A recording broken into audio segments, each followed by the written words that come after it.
August দেশের মানুষ বুক ভরে শ্বাস নিতে পেরেছে, মন্তব্য তারেক রহমানের।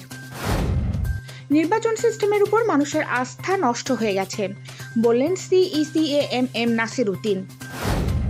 গত নির্বাচনে অংশ নেওয়ায় দেশবাসীর কাছে ক্ষমা চাইলেন জাপা মহাসচিব মুজিবুর রহমান চুন্নু।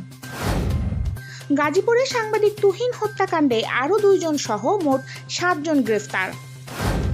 সাংবাদিক তুহিনের হত্যাকারীদের শাস্তির দাবিতে দেশের বিভিন্ন স্থানে বিক্ষোভ। ট্রাম্প শুল্কের প্রভাবে বড় ধসের মুখোমুখি ভারতের শেয়ার বাজার। এবং হাসান হুসাইনের জুটিতে ওয়েস্ট ইন্ডিজের বিপক্ষে প্রথম ওয়ানডেতে পাকিস্তানের জয়।